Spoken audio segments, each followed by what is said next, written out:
ঠাকুর আমার পরমারাধ্যা জগৎজননী লক্ষ্মী সর্বিনী বড়মা পরম পূজ্য পাদ আচার্যদেব শ্রী শ্রী দাদা ও ঠাকুর পরিবারের প্রতি প্রত্যেকের শ্রী পাদপদ্মে আমার সহস্র কোটি কোটি প্রণাম।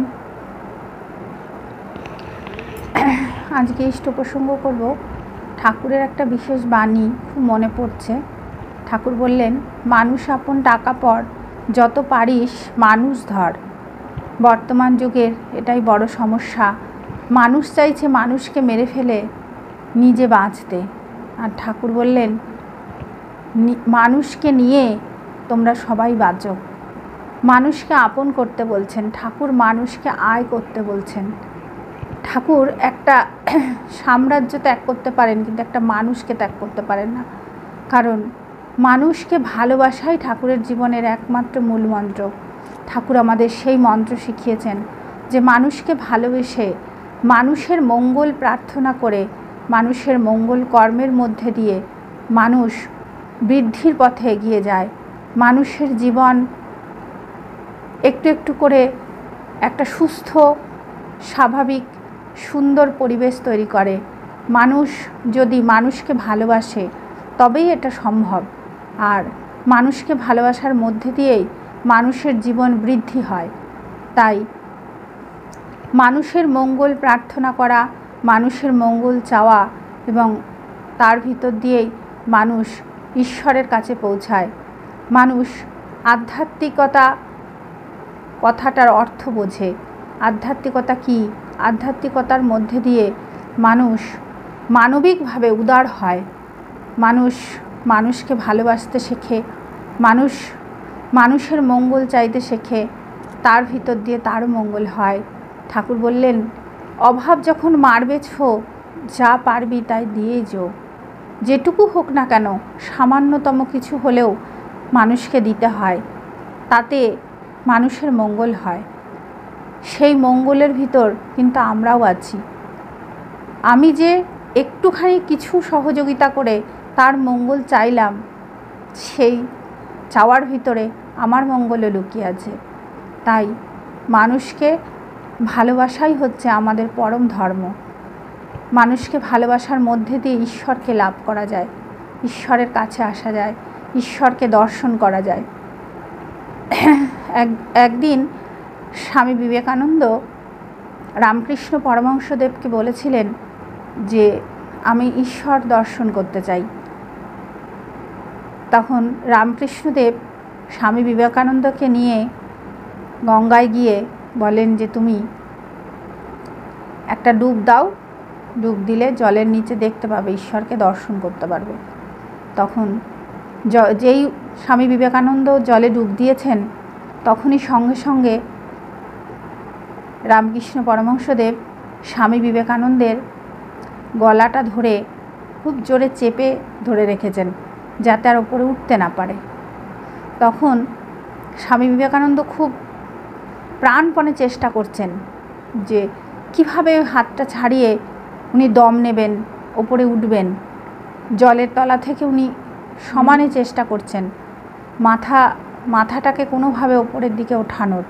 আর রামকৃষ্ণ পরমহংসদেব তত চেষ্টা করছেন ওনাকে চেপে জলের তলায় আরও বেশি করে ঠেসে ধরে রাখতে। তারপর এইভাবে অনেকটা সময় কাটার পর যখন উনি অনেক কষ্ট করে হেঁচড়ে পেঁচড়ে ওপরে ওঠেন, তখন স্বামী বিবেকানন্দ বললেন, আপনি আমায় এমনভাবে ঠেসে ধরছিলেন কেন? আমার কষ্ট হচ্ছে, আমি জলের নিচে থাকতে পারছি না ওইভাবে। তখন রামকৃষ্ণদেব বললেন, এই যে তুমি প্রাণপণে চেষ্টা করছিলে ওপরে ওঠার, দম নেবার, নিঃশ্বাস নেবার, এই যে আকুতিটা তোমার ভেতরে, এই আকুতিটা চাই ঈশ্বর দর্শন করতে গেলে, ঈশ্বরকে পেতে হলে। মানুষের মধ্যে সেই প্রাণপণ বাঁচার যে চেষ্টা, সেই চেষ্টাটা যখন মানুষের মধ্যে খুব গভীরভাবে চাগার দিয়ে ওঠে, তখনই মানুষ ঈশ্বরকে দর্শন করতে পারে। আর ঠাকুরও বললেন, মানুষের মধ্যেই ভগবান। মানুষকে ভালোবাসতে, মানুষকে নিয়ে চলতে, মানুষকে নিয়ে বাঁচতে, বেঁচে বেড়ে ওঠার যে মন্ত্র, তার মধ্যে ঠাকুর মানুষের প্রতি ভালোবাসা, এটাই মূল মন্ত্র হিসাবে আমাদের বলেছেন। যে মানুষকে ভালোবাসতে। মানুষ তোমার আয় হবে, তোমার জীবনের আয় হবে মানুষ, আর ব্যয় হবে ভালোবাসা। তাই আমরা যদি এইভাবে চিন্তা করি বা বিবেকানন্দের মতো আমাদের ভিতরে সেই যে আকুতিটা তৈরি হয়, যে প্রাণপণে চেষ্টা করতে হবে ঈশ্বর দর্শনের, সেই চেষ্টাটার মধ্যে দিয়ে আমরা সত্যিই ভগবানকে দেখতে পাবো এবং তার ভেতর দিয়ে আমাদের জীবনে বেঁচে বেড়ে ওঠার সার্থকতাও আমরা খুঁজে পাবো। তাই মানুষ যখন ঈশ্বরকে ভালোবাসে তখন মানুষ সব ধরনের কাজে সফলতা পায়। ভালোবাসার টান, কর্মে আনে সফলতা, জীবনে উত্থান, এটাও ঠাকুরের একটা বাণী। মানুষ যখন গভীরভাবে চিন্তা করে যে আমি কারোর কল্যাণ করব, আমি কারোর কল্যাণে ব্রতী হব, আমার জীবনের একমাত্র ব্রতই হবে মানুষের মঙ্গল করা। ছোট্ট একটা ঘটনা বলি, আমরা যে ডিপি ওয়ার্কের কাজে বেরোই, সেই ডিপি ওয়ার্কের কাজে বেরিয়ে আমাদের অনেকের অনেক রকম অভিজ্ঞতা হয়। রিসেন্ট একটা ঘটনা, বেশ 6 মাস আগের কথা। এক ভদ্রলোক বাড়িতে তার সেরিব্রাল অ্যাটাক হয়।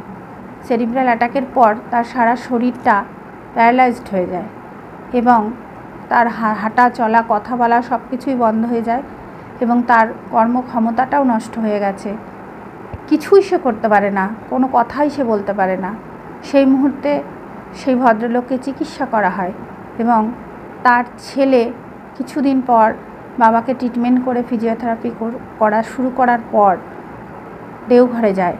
গিয়ে আচার্যদেব, যিনি আমাদের বর্তমান বাবাই দাদা, সেখানে গিয়ে উনি বলেন দাদাকে যে দাদা, আমার বাবা কিছুদিন আগে সেরিব্রাল অ্যাটাক হয়ে বাবা প্যারালাইজড হয়ে গেছেন এবং বাবার শারীরিক অবস্থা খুব খারাপ। এই মুহূর্তে আমরা আশীর্বাদ প্রার্থনা করি আপনার কাছে।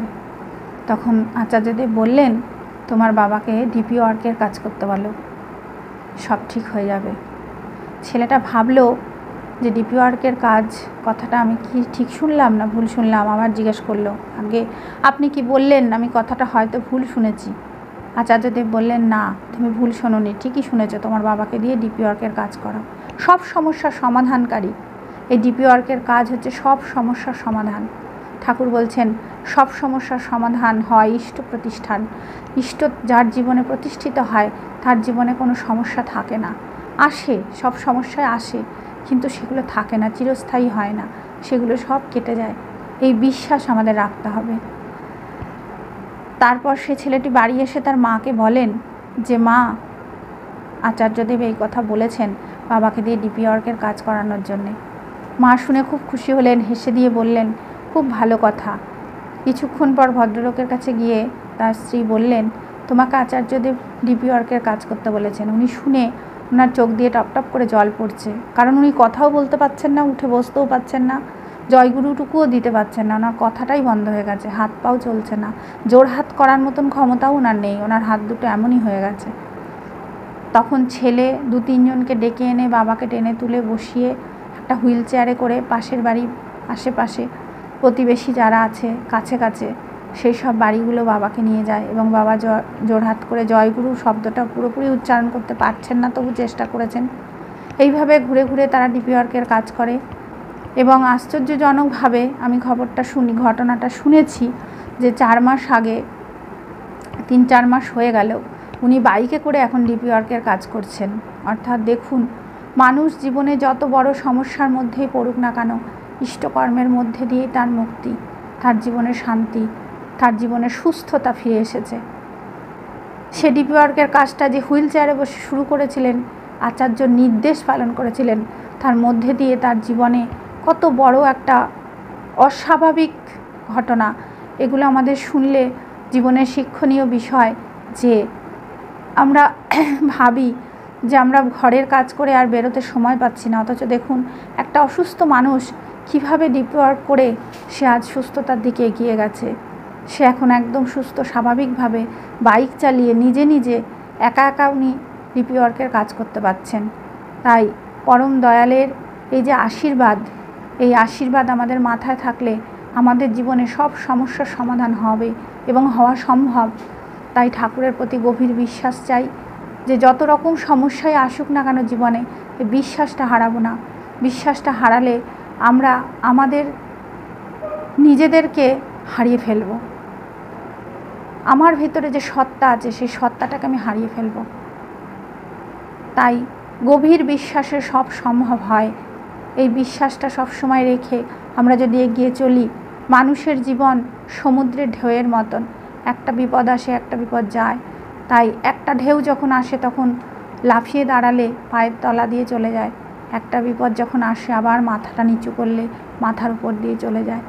কিন্তু মানুষের জীবনে ইষ্ট, আদর্শ, ভগবান, বিশ্বাস, ভালোবাসা, নির্ভরতা, আত্মত্যাগ, এই বিষয়গুলো যদি অটুট থাকে তাহলে তার জীবনটা কখনো এমনতর ক্ষতি হয় না যে সে একদম নিঃশেষ হয়ে যায়।